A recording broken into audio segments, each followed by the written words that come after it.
One more time for the greatest team in America.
Hi folks, this is Alan Tyson for Lee Hill & Johnston Insurers.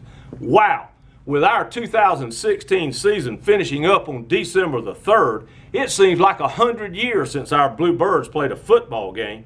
Well, I don't know about you, but I'm some kind of fired up and ready because that 100-year drought's about to come to an end. Folks, if you were disappointed in the way our 2016 season played out, you got to be giddy about the direction our program has been heading in 2017.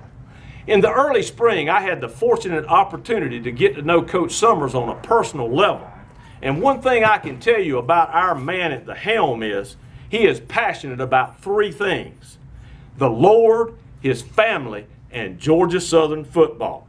Now, he'll be the first to tell you he's young and got a lot to learn. But one thing I can assure you is this: not since a man by the name of Erskine Russell have we had a head coach whose blood flows any bluer than Coach Tyson Summers. You know, sometimes you come in with a plan you think is good, and as my mama used to say, everything goes to hell in a handbasket. But that doesn't always mean your plan was bad. You may have just had the wrong people trying to execute it. So what do you do when that happens? You go and look for some experts, and that's exactly what we did.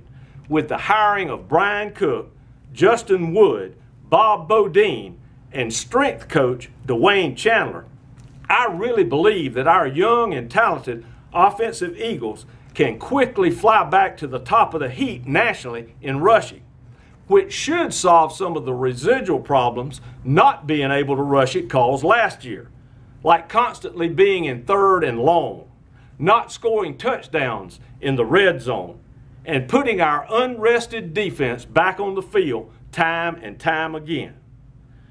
Now, with another hard schedule in front of us, I'm not going to predict what our record will be this year.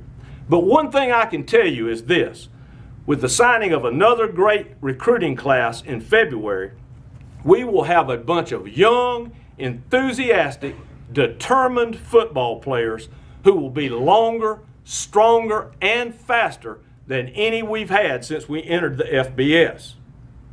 Folks, they'll be well coached and fun to watch. So buckle your seatbelts, hang on to your hats, and be patient, my friends, because we are in for an awesome ride in 2017. G-A-T-A, Big Blue.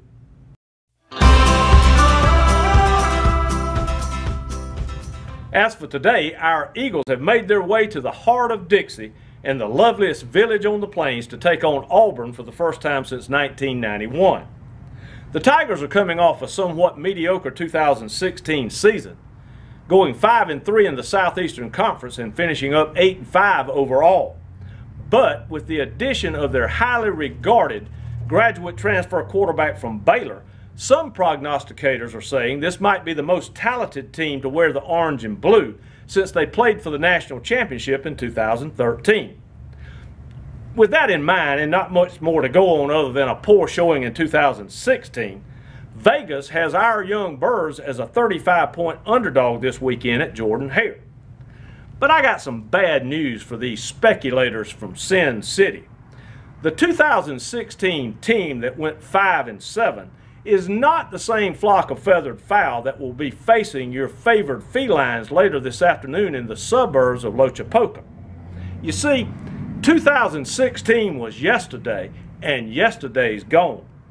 Our 2017 brace of bluebirds is longer, leaner, and a whole lot meaner. And oh yeah, by the way, did I mention it's back? Surprise, surprise, surprise. Now I know these tabbies from Toombs Corner are tough, but if they think our men in blue came all the way back to the alma mater of the greatest football coach in history to roll over and play dead, they better get used to their fans shouting "Damn War Eagle" instead of "War Damn Eagle." Cold cock these cats from the Cotton State Eagles. And folks, you just can't beat that. And you just can't beat Georgia Southern. And you ain't seen nothing yet.